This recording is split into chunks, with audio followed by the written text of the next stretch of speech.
আসসালামু আলাইকুম everyone. Welcome to my channel সানজমস। সজনের পাতা অনেক রকমভাবেই তো রান্না করে খেয়েছেন। আজকে একটা নতুন রেসিপি দেখে নিন। তো আজকে আমি আপনাদের সাথে শেয়ার করব সজনের পাতা ভর্তা রেসিপি। তো এই ভর্তাটা কিন্তু খুব সহজেই তৈরি করে নিতে পারবেন। তো চলুন শুরু করা যাক আজকের ভিডিওটি। তার জন্য প্রথমেই আমরা নিয়ে নেব সজনে পাতা। এখানে সজনে পাতাগুলো আমি খুব ভালোভাবে ডাল থেকে ছাড়িয়ে নিয়েছি। আর এটা ছাড়িয়ে নেওয়ার পর দেখতে পাচ্ছেন ঠিক আমি এতটা পরিমাণ নিয়েছি। আপনারা চাইলে আপনাদের পরিমাণ মতো নেবেন। আর এই পাতাগুলো কিন্তু খুব বেশি জালিও না, আবার যে খুব বেশি পুরু পাতা সেটাও না। মিডিয়াম যে জালি পাতাগুলো আমি এখানে সেটাই নিয়েছি। তো এটা এবার খুব ভালোভাবেই ধুয়ে নিতে হবে। অন্যদিকে আমি একটা প্রেসার কুকার বসিয়ে দিয়েছি। এর মধ্যে হাফ কাপ পরিমাণ পানি দিয়েছি। আর আগে থেকে যে সজনে পাতাগুলো ধুয়ে রেখেছিলাম সেগুলো একে একে সবগুলো দিয়ে দিতে হবে। প্রেসার কুকারটা এখানে ব্যবহার করেছি যাতে এটা খুব তাড়াতাড়ি সিদ্ধ হয়ে যায়। 2 থেকে 3টা কিংবা 3 থেকে 4টা পাতা অনুযায়ী বাসি পড়লেই কিন্তু পাতাটা সিদ্ধ হয়ে যাবে। আপনারা চাইলে এখানে কড়াই ব্যবহার করতে পারেন, কোনো অসুবিধা হবে না। তবে আমি রান্নাটা দ্রুত করার জন্য এখানে প্রেসার কুকারটা ব্যবহার করেছি। পাতাটা আমি একটু হাতে নিয়ে দেখিয়ে দিচ্ছি। দেখেন বাসি দেওয়ার পর কালারটা কিন্তু একটু চেঞ্জ হয়ে আসবে আর পাতাটা কিন্তু সিদ্ধ হয়ে গিয়েছে। অন্যদিকে এখানে আমি বেশ কিছুটা পেঁয়াজ বেরেস্তা করে নিয়েছি, সাথে নিয়েছি কয়েকটা কাঁচা ঝাল আর শুকনো ঝাল।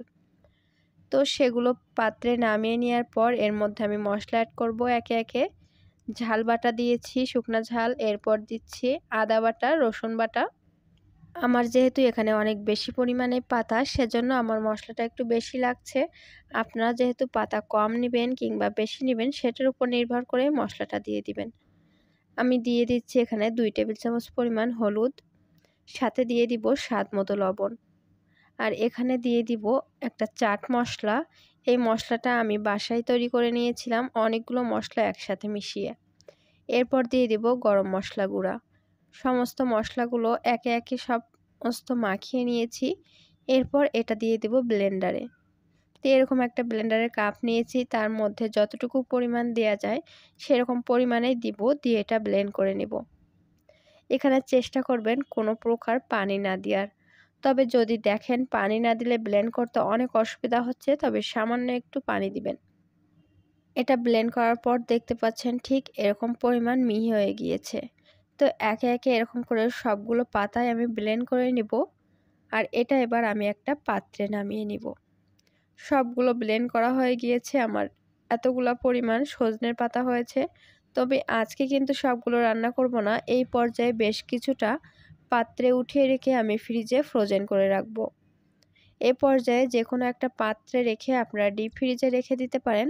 বেশ অনেক দিন ধরে এটা খেতে পারবেন। তবে রান্নার প্রসেসটা কিন্তু এখনও শেষ হয়নি। অন্যদিকে একটা কড়াইয়ের মধ্যে আমি 2টা পরিমাণ পেঁয়াজ কুচি দিয়েছি আর অল্প একটু তেল দিয়েছি 2 টেবিল চামচ পরিমাণ। পেঁয়াজটা যখন একটু নরম হয়ে আসবে সেই পর্যায়ে দিয়ে দিব 1 চামচ পরিমাণ আদা বাটা, সাথে দিয়ে দিব অল্প একটু রসুন বাটা আর দিয়ে দিব শুকনো লঙ্কা ঝাল বাটা। তবে এই পর্যায়ে আপনারা চাইলে শুধুমাত্র পেঁয়াজ দিয়েও এটা তেলের উপরে দিতে পারেন, কোনো অসুবিধা নেই। তবে এটা দিলে একটু টেস্টটা বেশি ভালো আসে, সে কারণেই আমি এই মশলাগুলো আজকে ব্যবহার করেছি। সাথে দিব 1 টেবিল চামচ পরিমাণ জিরা বাটা গুঁড়া। তো সমস্ত মশলাগুলো একসাথে দিয়ে যখন কিছুটা উপরে তেল ভেসে উঠবে সেই পর্যায়ে যতটুকু পরিমাণ আপনি ভর্তা খেতে চাচ্ছেন সেই পরিমাণ এখানে দিয়ে দিতে হবে। আজকে যেহেতু আমি অনেকগুলোই ভর্তা ব্লেন্ড করে রেখেছি তো আমি যতটুকু পরিমাণ আজকে রান্না করছি সেই পরিমাণে এখানে দিয়ে দিয়েছি। আর বাকিগুলো কিন্তু আমি ওইভাবে ফ্রোজেনে রেখে দিব। জাস্ট এরপরে আপনারা ফ্রিজ থেকে বের করে নেবেন আর এভাবে তেলের উপরে দিলেই কিন্তু হয়ে আসবে। ভর্তার ঘনত্বটা আরও বেশি করার জন্য চুলার উপরে রেখে এভাবে বেশ কিছুক্ষণ ধরে এটা টানিয়ে নিব। এরপরে কড়াই থেকে নামিয়ে নিয়েছি আমি। নামানোর পরে ভর্তাটা কিন্তু দেখতে ঠিক এরকম হয়েছে।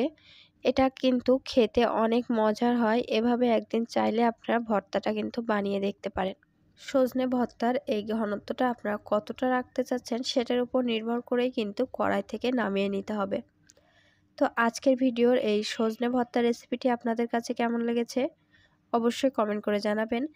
ভিডিওটি ভালো লেগে থাকলে অবশ্যই চ্যানেলটা সাবস্ক্রাইব করে সাথে সাথে ভিডিওটিতে একটা লাইক দিতে ভুলবেন না। আর আপনাদের যদি কোনো প্রশ্ন থাকে অবশ্যই কমেন্ট বক্সে জানাতে পারেন, আমি আপনাদের রিপ্লাই করার চেষ্টা করব। এবং আমাদের ফেসবুক পেজ রয়েছে, সেটা ফলো দিতে ভুলবেন না।